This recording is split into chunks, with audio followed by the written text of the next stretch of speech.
Last week, we ended with bank lending. And I promise you that this week, I will go a little bit back. We'll start from study session 1 and do a cleanup. So this study session 1, we were expected to know the definition of finance, then the importance of the finance function in a business, then I appreciate the relationship between finance and other functional areas in business, other related discipline of the financial manager, and discuss some financial management objectives. So we've done that before. So what I'm doing now is a sort of, for those of them that are with us. So the concept of finance, like we studied earlier, finance means a lot of things to different individuals. And we're looking at it at 3 levels. Finance for that of an individual, finance for business organization, and finance to the public sector. So to an individual, someone may ask you to define finance. He says money. And from your study, you know that finance is not money. Finance is an activity that involves trying to provide a means of payment. And that means of payment is money.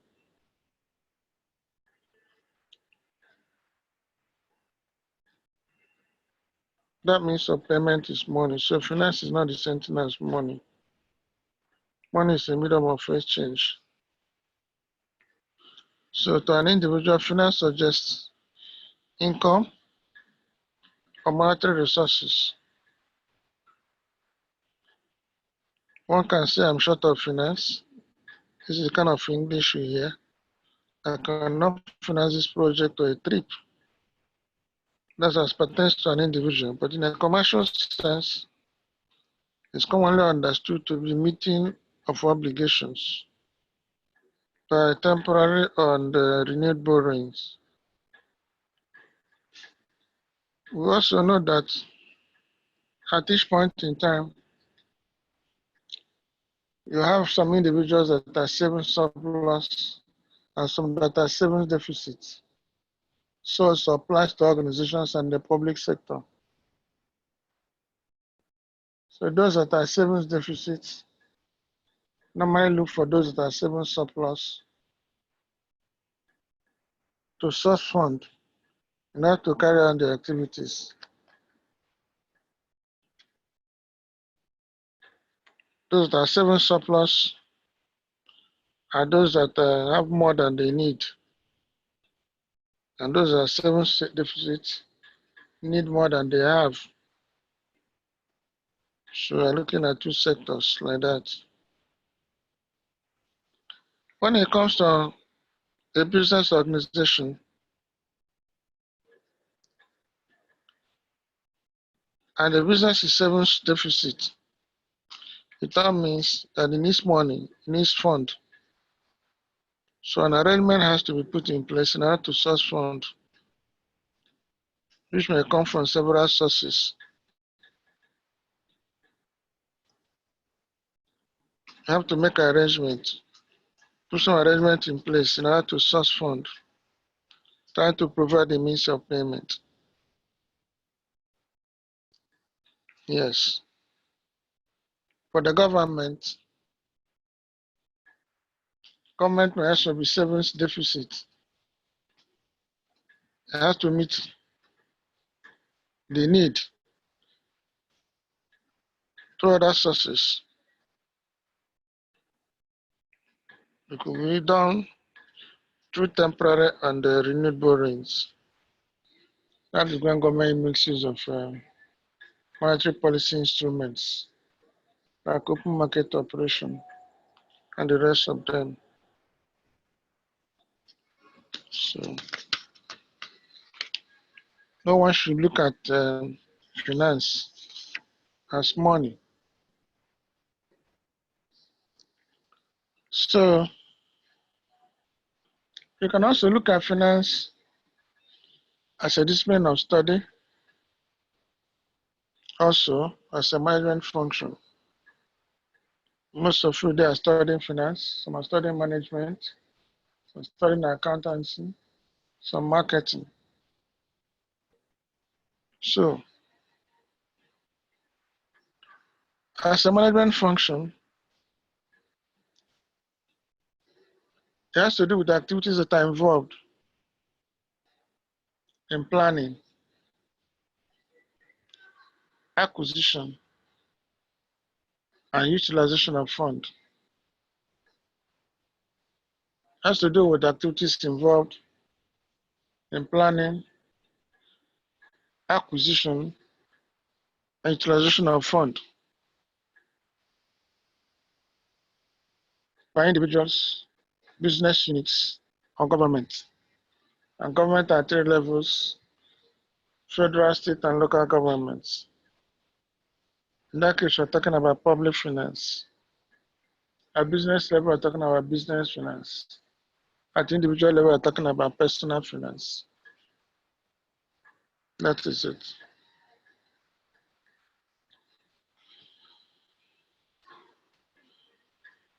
So finance has to do with planning, acquisition, utilization of funds. In terms of planning, you're talking about how much funds does a business need. You know that by nature, business funds are not only limited, but have alternative uses and must therefore be properly planned to guard against decisions that may be regretted afterwards. In that case, you also have to look at the best sources of fund. That is, in that terms of planning, which sources are best, because each alternative source has its own cost. Businesses have to do cost minimization. If you source fund at 5% and your return is 3%, then you're in trouble. So you have to look for the minimum, the best alternative sources of funds. Okay? Reasonable costs to ensure that business operations are sustained. Next activity is application of the fund among competing projects and programs of the entity with a view to maximizing the objectives, with a view to maximizing the objective of the firm. In other words, you're looking at reasonable returns. You're looking at reasonable returns on investment. Then, the next activity there is trying to make sure that you return the funds to the stakeholders. Could be in form of interest, could be in form of dividends, wages and salaries. So, in my own definition, finance involves planning, acquisition, and utilization of funds by individuals, firms, and governmental units.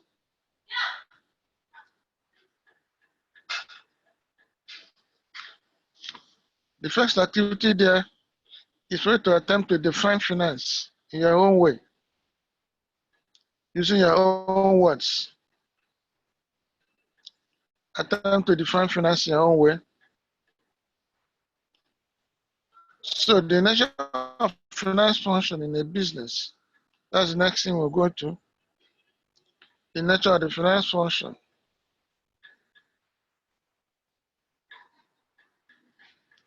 The function of finance in a business, therefore, has to do with the three activities mentioned. The major activity involves financial planning. In an organization, you have to carry out financial planning or estimating the future cash inflows and outflows. If you do that properly, then you'll be able to source fund when you need or invest fund when it's in excess.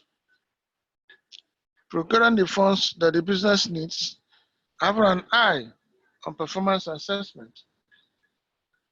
You have to assess the returns. You have to be sure that it's not less than the cost. Otherwise, you'll be running at a loss.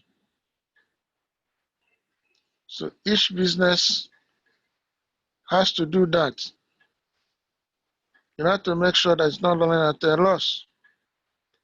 That depends on the nature of the business, which we'll look into shortly, whether it's one-man business, whether it's partnership, whether it's joint stock. That's the scale of operation. So that's the nature of finance function in a business. As you go through, it's very, very easy to understand. And you look at the importance of finance function in a business. Whoever is in charge has to make sure that it's properly planned in a timely manner. It has to be planned in a timely manner. And the moment you do that, you look at the various sources available to the business. So the importance of the finance function derives from the fact that a business may have good production and sales outputs, but may yet fail.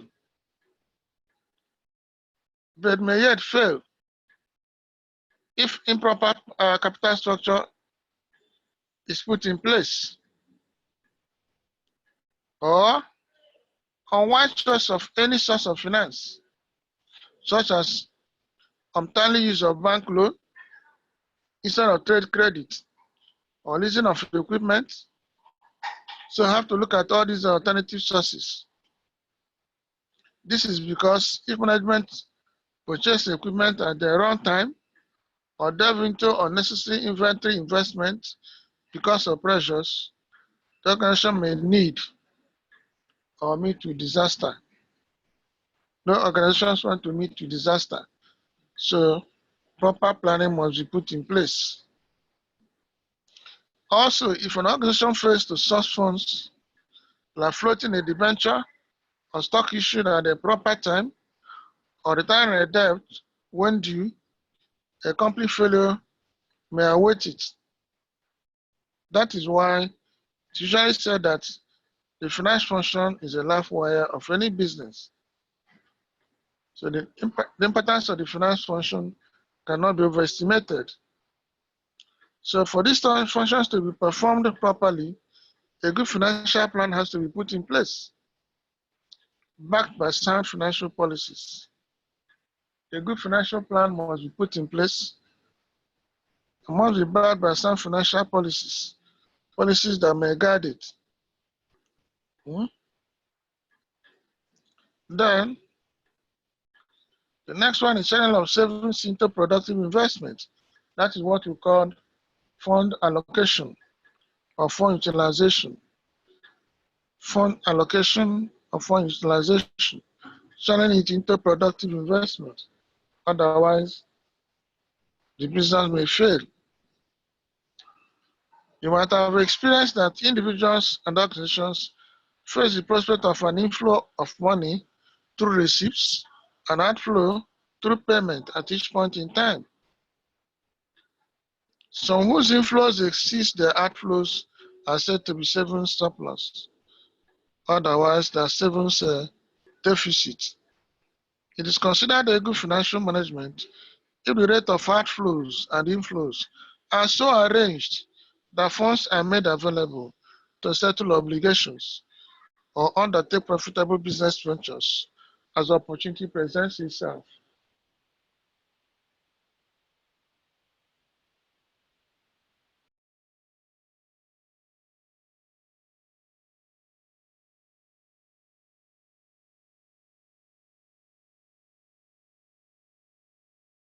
Problem. Those that are saving deficit may obtain funds direct. They may obtain funds direct, like a business going direct to those that are saving surplus to borrow money. When you do so, when there's no intermediary, you're talking about direct finance, direct finance, direct finance. We pay attention to this because of multiple choice. That is the case of direct finance. However, it has major disadvantages. It has very major disadvantages. For instance, the 7 surplus unit that you want to pick from might have less than you require. And if you have to go to another individual that is 7 surplus, moving from one 7 surplus unit to another is costly. It is costly. It is cumbersome. It's time consuming and costly to negotiate and obtain large amount of funds from these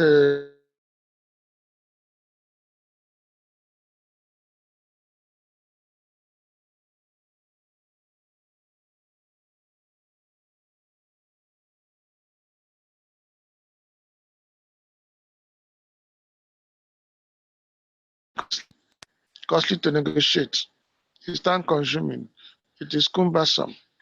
Okay?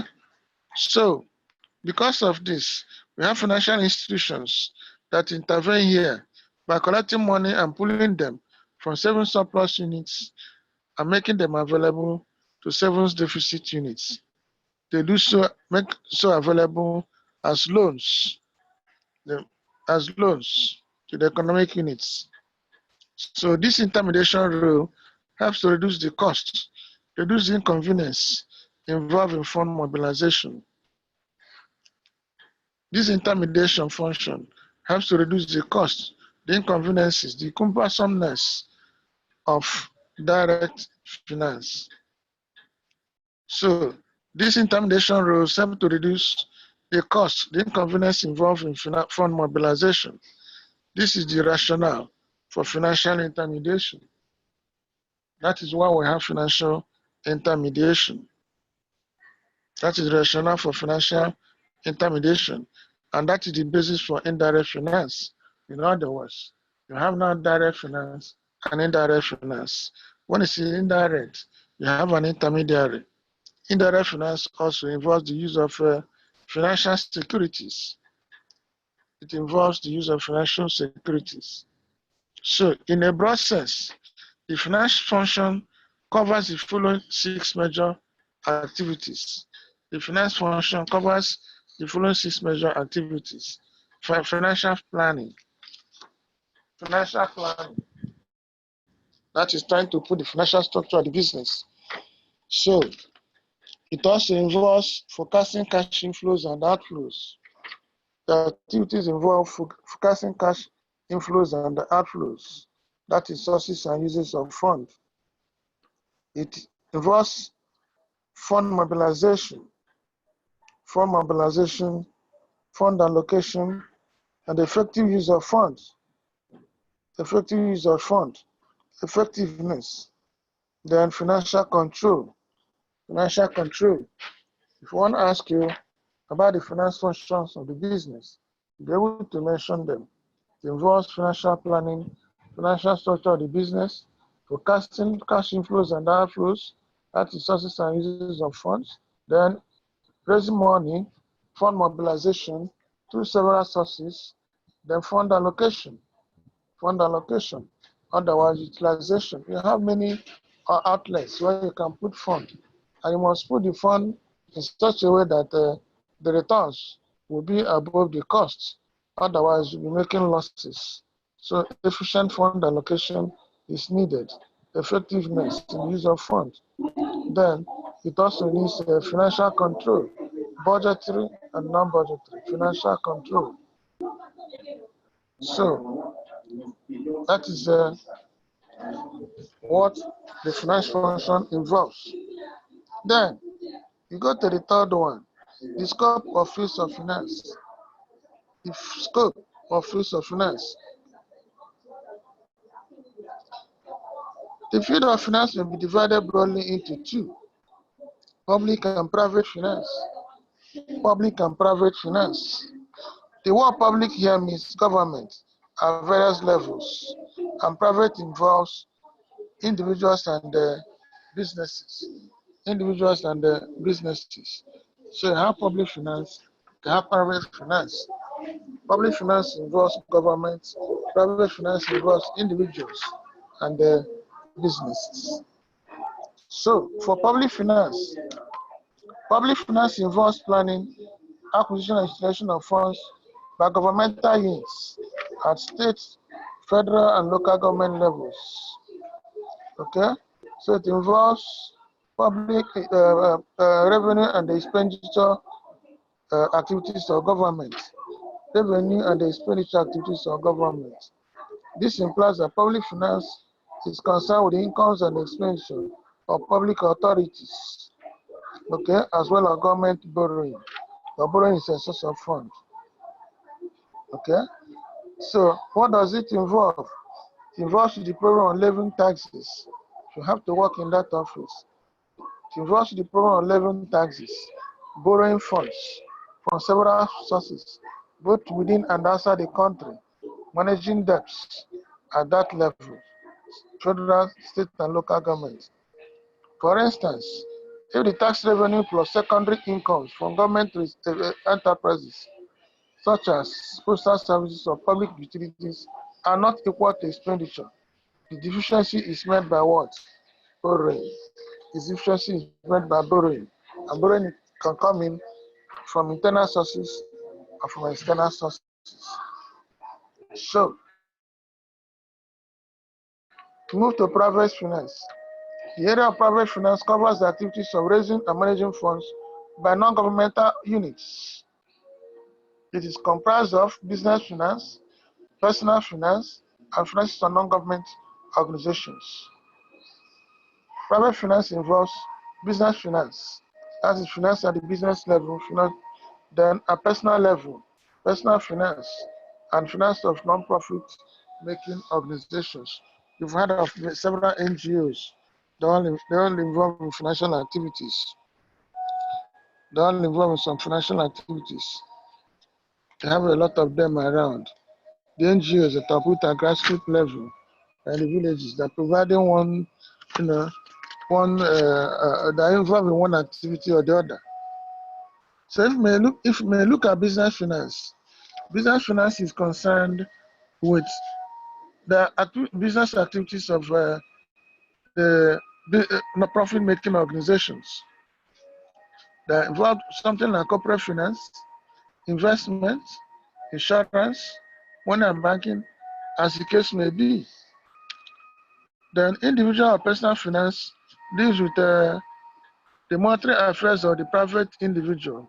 Example, family budgets and investment of personal savings through financial intermediaries and like insurance companies, commercial banks, and loan associations.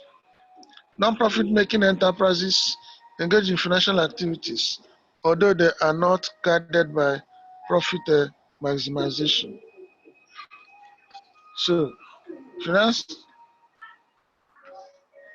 of non-profit organizations, finance of private individuals, finance of businesses. These are private finance. Public finance, finances of the government. Finances of the government.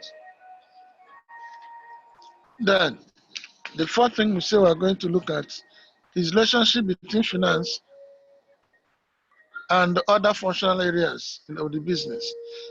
That's a business-related discipline. Business-related disciplines. So, first of all, look at the functional areas in the business, the finances, the accounting, the marketing, and the management functions. These functions exist in every organization, depending on their sizes and details of their activities. So, look at finance are differentiated from accounting. What is accounting? Recording transactions. It is involved in recording transactions. It involves recording of transactions, analyzing them, analysis, and providing information, financial information. Financial information. Finance then uses the information for managerial decision making. Finance now uses the information for decision making. Account is involved in providing profit and loss, balance sheet, management accounts, and the rest, which is generated from accurate recording of transactions, accurate processing of transactions. So they record, they process, and then provide the information. And this information is being made use of by the financial manager.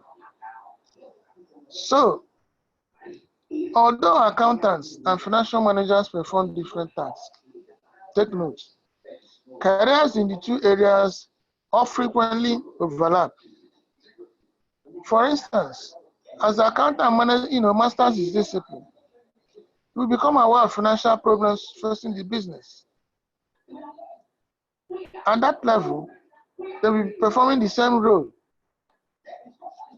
So accounting is closely related to finance. A good and well-administered accounting system is a simple noun to efficient financial management.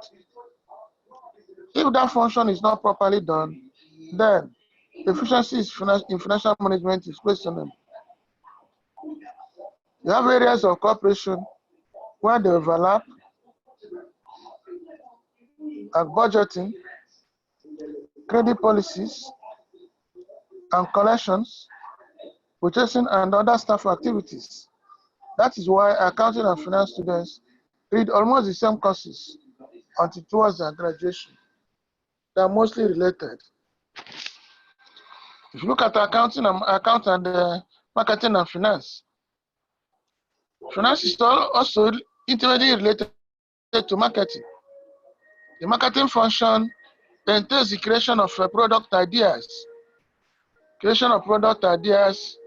developing and offering them at the most reasonable price, with the right promotion, at the place where they are needed.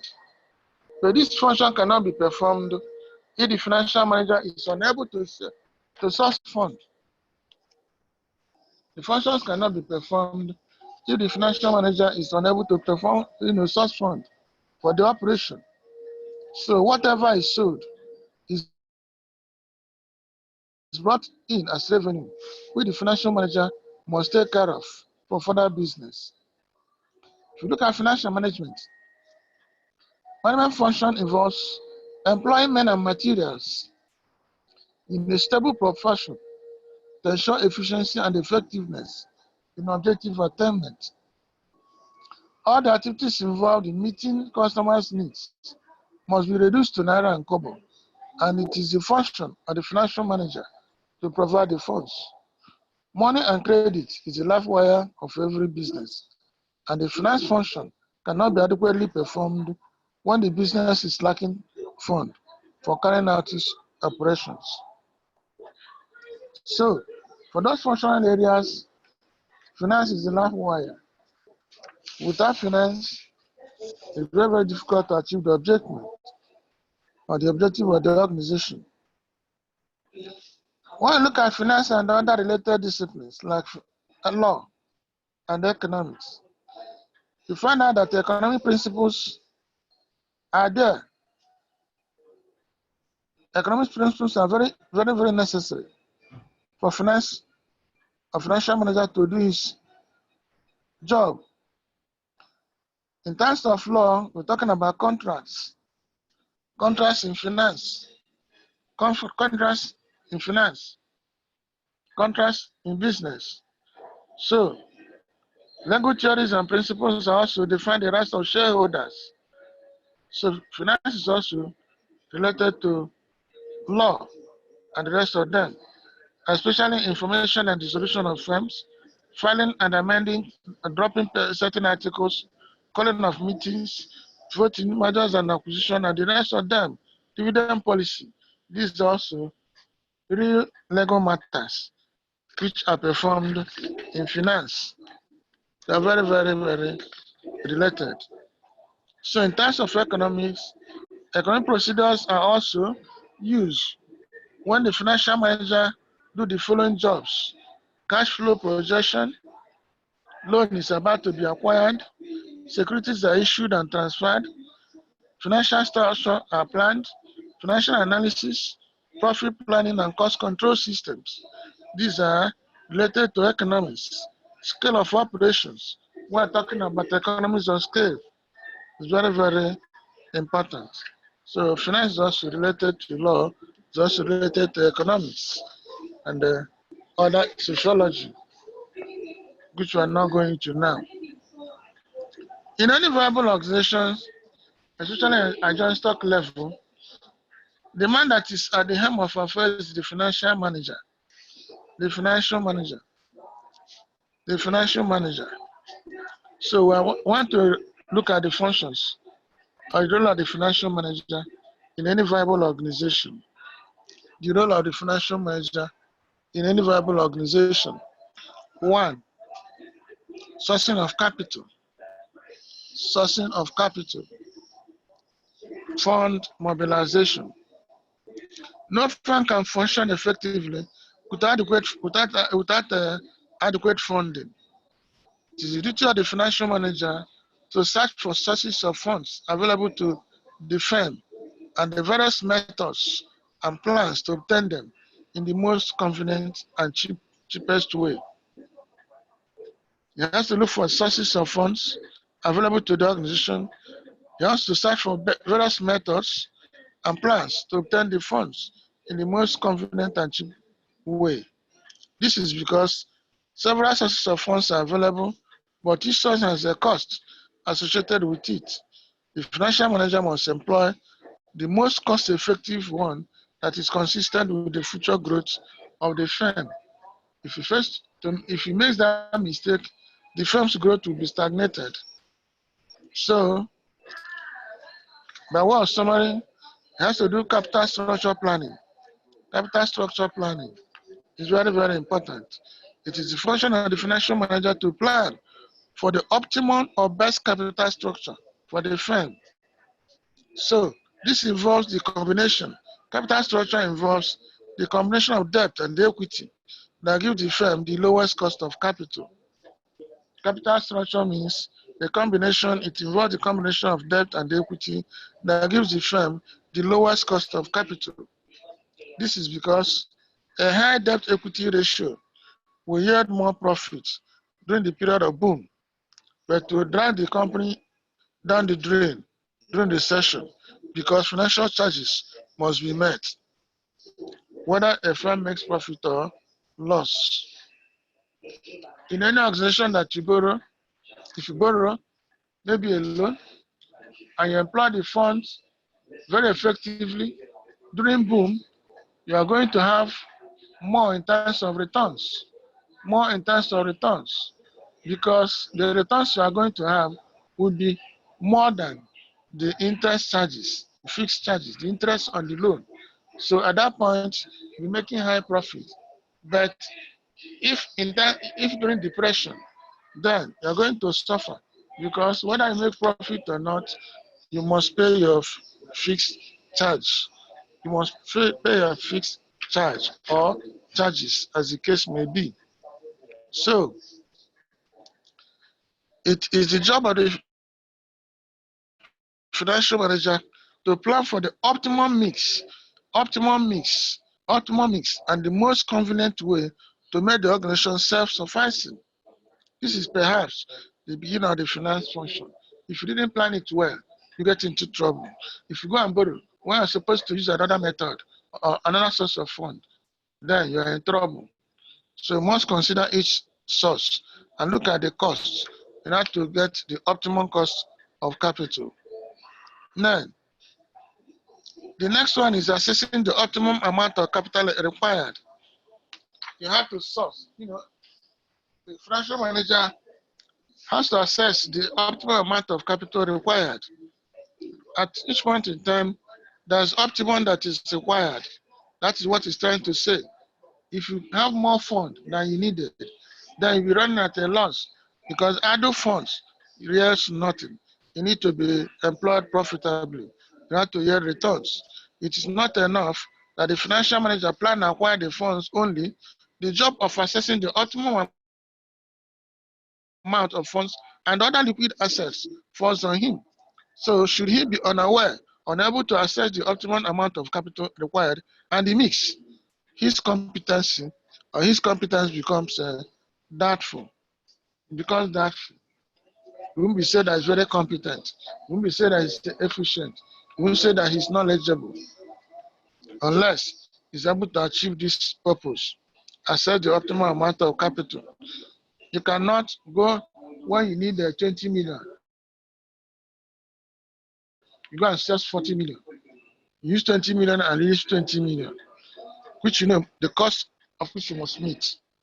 And that cost try to reduce the profitability of the organization. So the next one is employing capital profitably.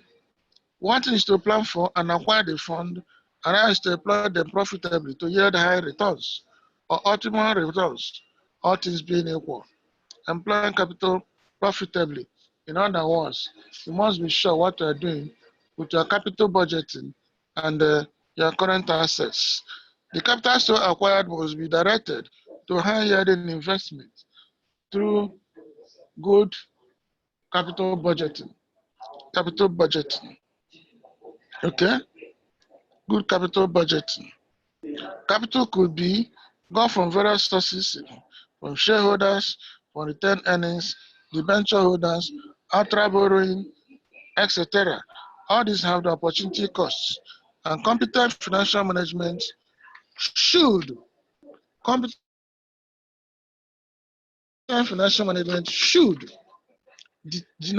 denominate the funds into investments whose returns must at least cover the weighted average cost of capital plus returns on investment. In other words, the investment that you're going to undertake must make returns that will cover the cost of the fund plus at least good profit.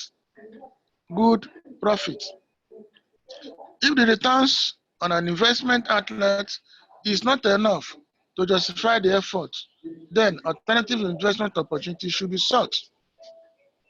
Here, the financial manager, in making his allocative decisions, should make sure that the criteria of project selection are such that the net present value is positive.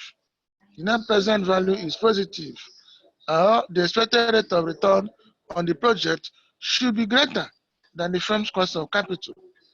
Using any or all the criteria, projects that maximize the firm's market value should be chosen. Note is important. Projects that maximize the firm's market value should be chosen. Please look for the meaning of market value. Look for the meaning of market value.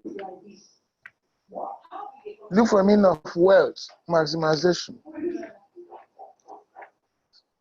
5, using resources effectively and efficiently.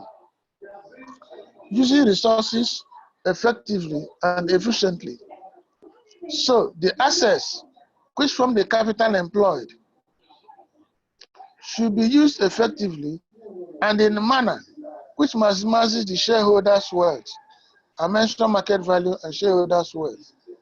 This requires that asset base be properly appraised before fund is committed. That is proper capital budget. Control system should be employed to check wastages, maintain optimal inventory of raw materials and finished goods. That is current asset management. Procedures should be created and adhered to before expenditure is authorized.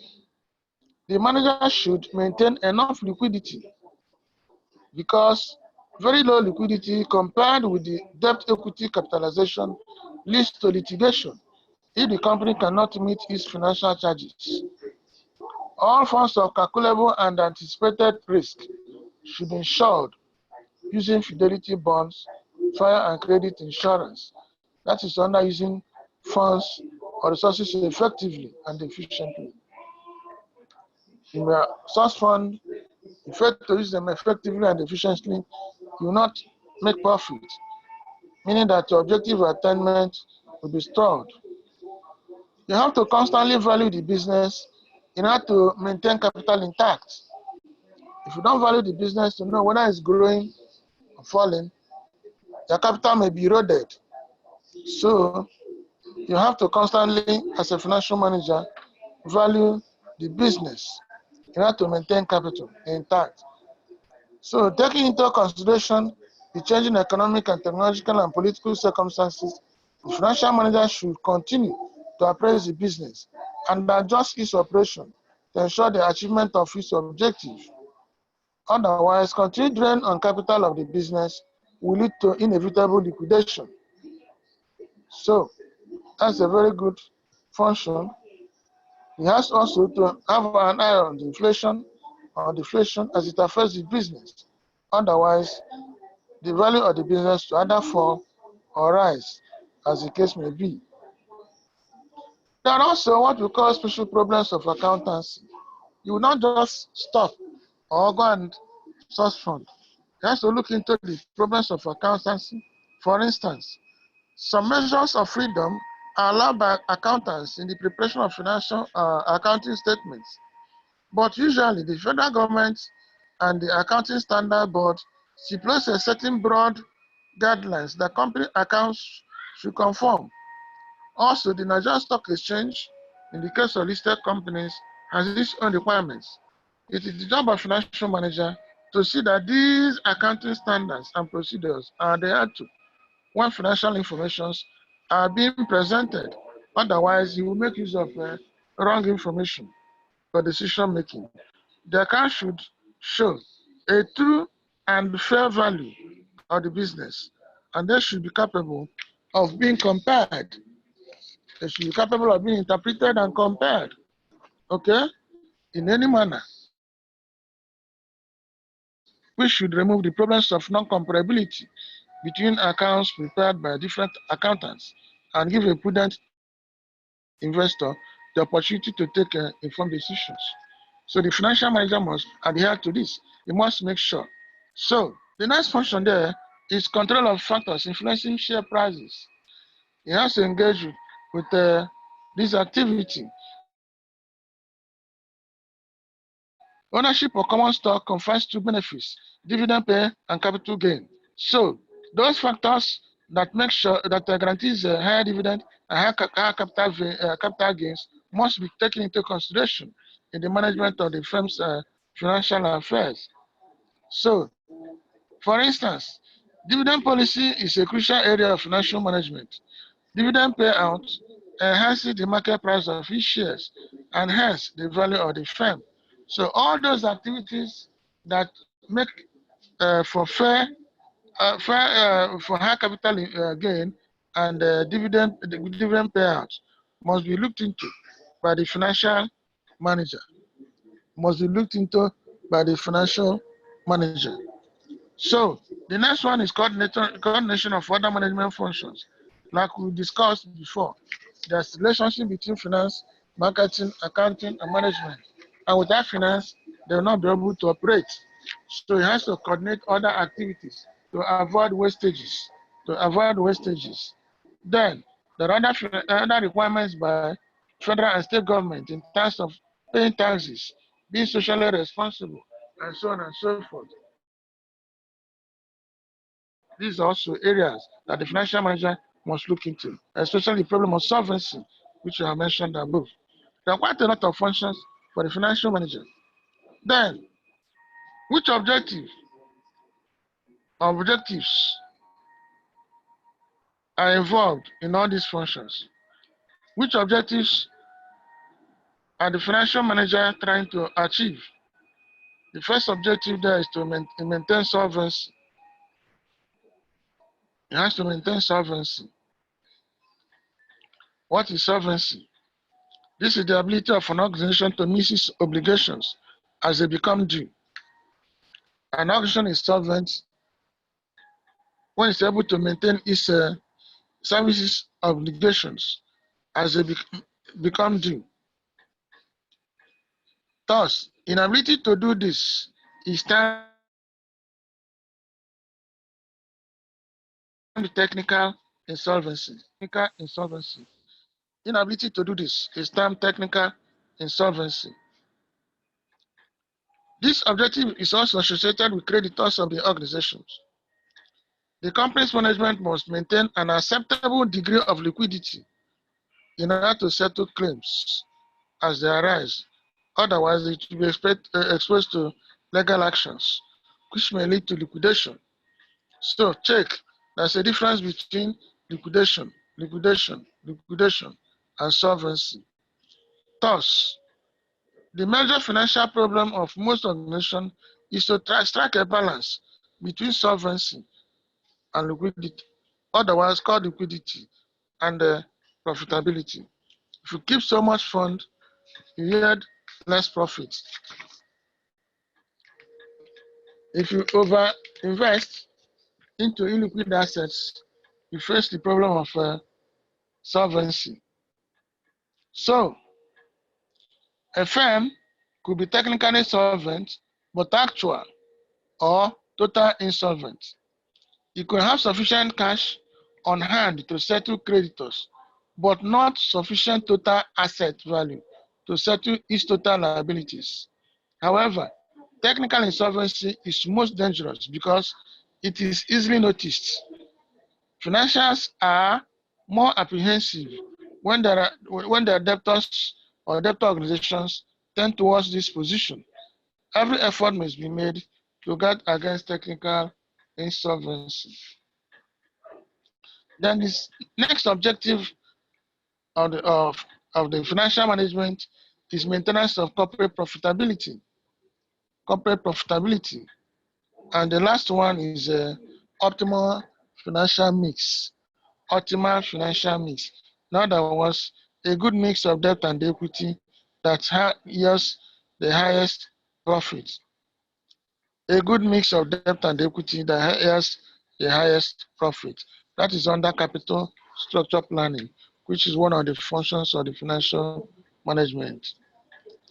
This is the problem of selecting sources of finance among debt and equity and mixing them to form the firm's capital. That is capital structure. If the financial executive chooses profitability as the major objective, it could be achieved by selecting short-term sources of fund because they carry lower costs. I repeat, if the financial executive chooses profitability as the major objective, it could be achieved by selecting short-term sources of fund because they carry lower costs. Unfortunately, short-term funds mature earlier, thereby causing solvency problems. Short-term funds mature earlier, thereby causing solvency problems. Long-term sources carry higher costs. Long-term sources carry higher costs, thus leading to lower profitability and higher solvency margin. The problem of finance mix then is that of striking a balance between liquidity and profitability. It is a capital structure problem. For the purpose of permanence, therefore, You have to look for long-term sources, long-term profitability, and solvency. Otherwise, the organization will die. So you're expected to know the difference between short-term sources and long-term sources as they pertain to solvency and profitability organization of the organization. Reading between the lines, these are very important for objective questions. One can just treat them as they appear and ask you some questions, expecting that you make an A because the reading material is there. And the facilitator is not the type that will ask you questions from what you did not teach or what is not in your reading material. So I urge you to pick your reading materials. Also do extra readings. Make your notes, and in the end, you'll smile. Thank you very much. And this is where I have to stop for today. Hello? Hello, sir. Thank you very much, sir. Thank you very much. God bless you. Next Thank time you, we'll sir. pick the next study. Thank you. Thank you, sir. Bye. Thank you, sir. Thank you, sir. All right. All right. Thank you, sir.